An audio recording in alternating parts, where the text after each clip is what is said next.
Hey, Jonathan here from Buffalo Modular Homes, and I am standing in the kitchen that will soon be finished here in Ellicottville. And what I wanted to show you specifically is the fact that this house has 9-foot ceilings on the inside, which feels fantastic. It feels great. But there is a sticking point. There is a downside, if you will, to 9-foot ceilings that is something that a lot of people don't really think about, and that's your cabinets, okay? So when you deal with a 9-foot ceiling, you can't really do 42-inch cabinets, which is your standard high cabinet, I guess I should say. You can't do that and bring it to the ceiling because you'll usually have, maybe 6 inches of crown or so at the top of your cabinets if you're doing crown, and that's not going to carry you all the way to the ceiling. You got another 6 inches to go. So what are the options for you? Well, you do more crown. Well, that's going to look a little ridiculous. You're going to have 12 inches of crown up above your cabinets. It's not going to look very good. So the two options that you have is to just leave it and let the gap exist as you can see right now on these cabinets, okay? Or what we're going to do with these actually is, let's see if you can see this here. If I pull this back here, pull this. So you can see we did a double stack of cabinets here.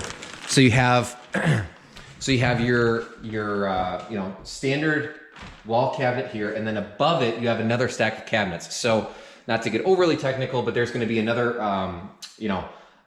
trim piece that's going to go between these two cabinets that's going to allow it to carry all the way to the ceiling with the crown on there. Now, the reason that a lot of people wouldn't do the double stack of cabinets, not only because they think functionally, how am I even going to get up there, right? Valid point.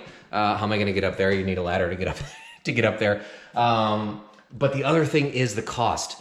Doing double stack of cabinets is if you think about it, it makes sense. It's going to be a lot more expensive to do that than to just do a single line of cabinets.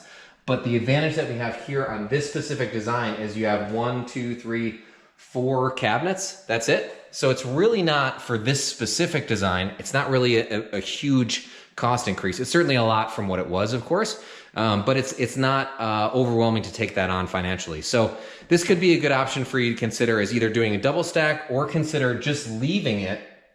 It'd actually be very similar to what you see here now, actually, because there's no crown on this yet and everything.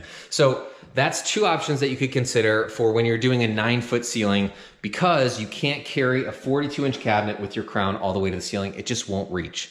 So just some things for you to consider for your project, getting into the specifics of design, as we should with any project. We want to do that. So hope this is helpful to you as you're considering your project. Maybe you're just considering a kitchen remodel even.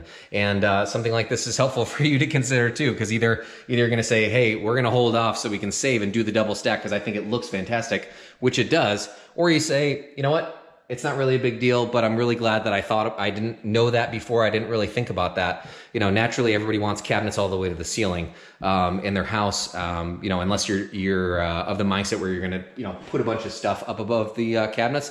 You see that a lot of times with people that are doing baskets and, old-timey things above the cabinets, and that's pretty common for folks that like that sort of a design aspect. So just some specifics getting into when it deals with cabinets in specific in the kitchen and how that plays out for you. Something to pay attention to for your project. Thanks for watching.